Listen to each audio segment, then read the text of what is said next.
श्री राधे। आप सबका आज की लाइफ में बहुत बहुत स्वागत है। मरना हो तो मैं मरूं, श्री राधे तेरे द्वार, कभी तो लाडली पूछे कि कौन पयो है द्वार। हमें बस उसके दर पर रहकर अर्जी लगाते रहनी है। कभी ना कभी तो लाडली जी का, किशोरी जी का, हमारे स्वामिनी जी का हमारी ओर ध्यान जाएगा और वो अवश्य कृपा कर कर हमें इस भवसागर से पार कर अपने चरणों की सेवा अवश्य देंगी। आप सबका आज के लाइफ में बहुत स्वागत है। I am happy to see you all live once again. हम लोग बहुत ही महत्वपूर्ण चर्चाएं कर रहे हैं श्रीमद् भागवत महापुराण से, जहाँ पे हम प्रथम स्कंद के 5वें अध्याय तक पहुँच चुके हैं।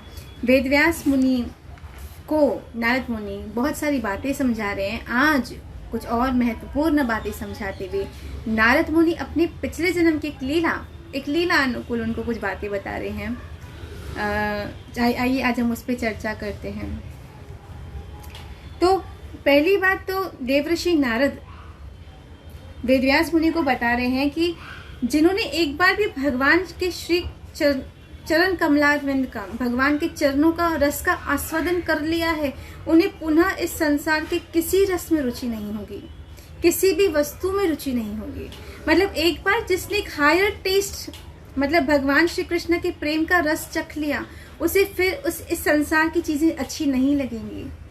जाहिर सी बात है, एक बार किसी ने अगर लाइफ डिसिप्लिन से जीना सीख लिया, किसी ने एक बार जिंदगी में प्रेम देख लिया, फिर वो नफरत नहीं देख पाएगा। एक बार जिसने क्षमा करना सीख लिया, फिर वो किसी से द्वेष नहीं कर पाएगा। एक बार जिसने प्रेम करना सीख लिया, वो किसी से भी वैर नहीं रखेगा। तो उसी तरह जीवन की सर्वोच्च स्थिति है कृष्ण प्रेम, श्री रस। तो एक बार अगर किसी ने कृष्ण प्रेम चख लिया, तो फिर उसके बाद वो संसार की भोग विलास में खुद को नहीं पसंद कर पाएगा। एक बार किसी ने वृंदावन का रस चख लिया, तो फिर वो इस किधर और जगह में नहीं रह पाएगा। एक बार जिसको संतों के सत्संग का रस चढ़ गया, वो रंग चढ़ गया, फिर वो दूसरे रंग में नहीं रंग पाएगा। वही नारद मुनि देवर्षि नारद वेदव्यास जी को बता रहे हैं।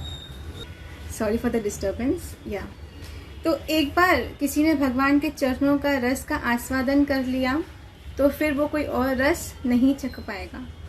यही बात देवर्षि नारद वेदव्यास जी को बता रहे हैं। और हमें अपने आप से भी एक्सपीरियंस हम देख रहे हैं लाइफ में। हमने एक बार जो कृष्ण प्रेम का, कृष्ण कथा का रस चख लिया, तो फिर हमें कुछ और चीज नहीं पसंद आ रही जिंदगी में। एक बार जो हमें वृंदावन का रंग चढ़ चुका है, तो फिर कोई और रंग चढ़ ही नहीं रहा। जबकि प्रलोभन तो बहुत सारे हैं, माया ने प्रलोभन तो बहुत सारे दिए हैं।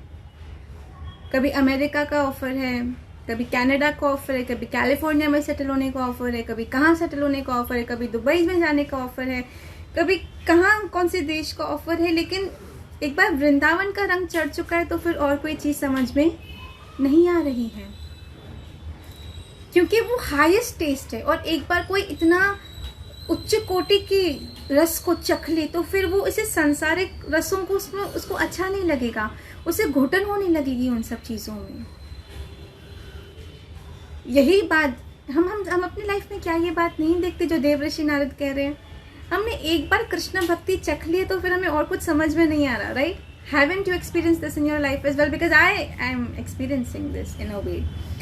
एक बार वृंदावन का रंग चढ़ चुका है, तो अभी किधर और का रंग चढ़ता ही नहीं। प्रलोभन तो बहुत सारे हैं, ऑफर्स तो हमें बहुत माया देती है कि चलो कैलिफोर्निया में तुम्हें सेटल करूं, चलो मैं तुम्हें अमेरिका में सेटल कर दूं, यूरोप में सेटल कर देती हूँ, पेरिस में सेटल करती हूँ। कितने प्रलोभन माया दे रही है, लेकिन वृंदावन जैसा आनंद कहाँ है?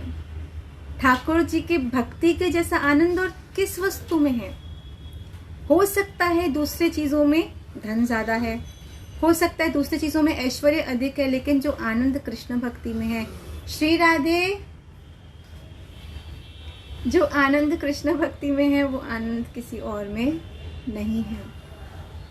इसके लिए ये आगे देवर्षि नारद अब बता रहे हैं वेदव्यास मुनि को कि पिछले जन्म में श्री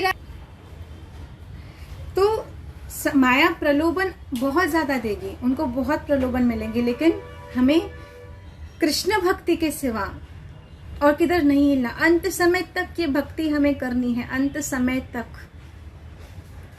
अब यही बात देवर्षि नारद विस्तार से समझाने के लिए बता रहे हैं। कमिंग बैक, तो देवर्षि नारद अपने पिछले जन्म की बात बता रहे हैं कि पिछले जन्म में वो एक ब्राह्मणों के, संतों के आश्रम में एक सेवाधारी थी, उनके पुत्र थे। तो जब वो सेवा करते थे संतों की, वो बच्चे थे, वो कह रहे हैं कि मैं बच्चा था लेकिन मेरे मन में चंचलता नहीं थी, मेरी इंद्रियां नियंत्रित थी, मेरी बुद्धि स्थिर थी, मैं यहाँ वहाँ ज़्यादा खेलकूद करके चंचलता, कपट, खेलकूद इत्यादि नहीं करता था। मैं बस संतों की सेवा में ही बचपन में दे दिया गया था। और मैं पर्सनली इस बात को कहती हूँ, वो बच्चे धन्य हैं जो बचपन से भक्ति कर रहे हैं, और उनसे भी अधिक धन्य वो माता पिता हैं जो अपने बच्चों से, उनसे भी अधिक धन्य वो माता पिता हैं जो बच्चों से बचपन से भक्ति करवा रहे हैं। क्योंकि हमारे पास आज, when I have traveled to different cities and I know about the lifestyle of various countries as well, because I have some relatives and I know people who are staying in some other countries. तो वेदव्यास मुनि को बता रहे हैं, नारद मुनि के पिछले जन्म में वो एक ब्राह्मणों संतों के आश्रम में सेवा करने वाली एक माता के पुत्र थे, और अपनी आयु के अनुकूल वो अधिक स्थिर थे, वो चंचल नहीं थे, उनकी इंद्रियां संयमित थी, वो संयमशील थे, और वो अपनी पूरा जीवन संतों की सेवा में दे चुके थे। अब हुआ ऐसे कि संतों की कृपा हो गई उन पर, क्योंकि उन्होंने देखा कि इतना छोटा सा बच्चा इतने दिल से सेवा कर रहा है, तो संतों की अत्यंत ही उन पर कृपा हो गई। और इस वजह से क्या हुआ कि उन्होंने उन्हें ऐसा गुह्य ज्ञान शास्त्रों का बताया, जिस ज्ञान का श्रवण कर कर नारद मुनि को भगवान प्राप्ति हुई, और भगवान श्री कृष्ण ने उनकी इस आराधना से प्रसन्न होकर उनको कृष्ण की प्रेमा भक्ति का दान दे दिया। नारद मुनि ये भी बता रहे हैं वेदव्यास मुनि को कि वो इन संतों का झूठा प्रसाद खाते थे।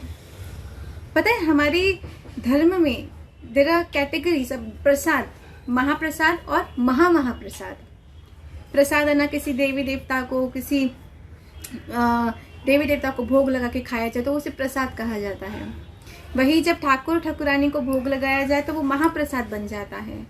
लेकिन जब वही प्रसाद किसी संत को भोग लगाया जाए तो वो महाप्रसाद बन जाता है। तो महाप्रसाद की ये विशेषता है कि उसको ग्रहण करने से जीव तर जाता है इस भवसागर से, और भगवान प्राप्ति कर लेता है सरलता से।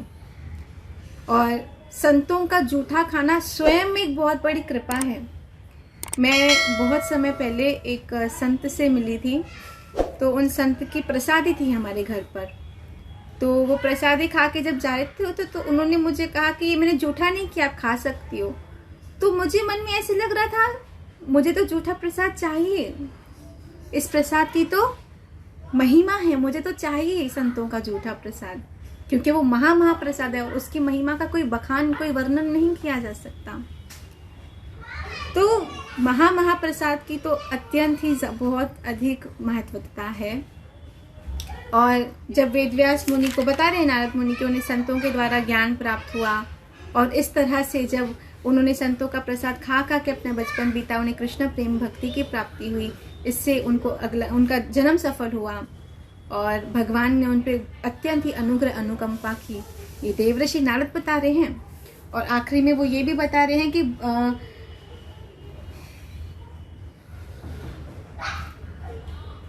आपको भी भगवान श्री कृष्ण के लीलाओं का वर्णन करना चाहिए ऐसे शास्त्र में जिसके द्वारा सबका कल्याण हो सके। उस शास्त्र की रचना के द्वारा भगवान की लीला का कीर्तन श्रवण करके समस्त जीवों को कृष्ण भक्ति का दान मिलेगा और उसी से उनका जन्म सफल हो सकेगा। और आप भगवान श्री कृष्ण के कला अवतार हैं, आपका प्राकट्य ही इसलिए हुआ है कि आप जीवों को तार सके।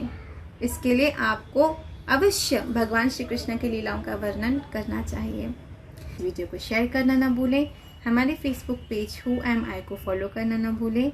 और उसके साथ ही साथ यदि हमें पता है कि किसी को हमारी हेल्प की नीड या नेसेसिटी है, so let's step forward and help one another, because मानव सेवा ही माधव सेवा है। और इसके साथ ही साथ मुस्कुराइए, किसी के मुस्कुराने की वजह बन जाइए। Stay happy, stay blessed and spread happiness. I'll take your permission and see you all on Monday. Shri Radhe, जय श्री कृष्णा।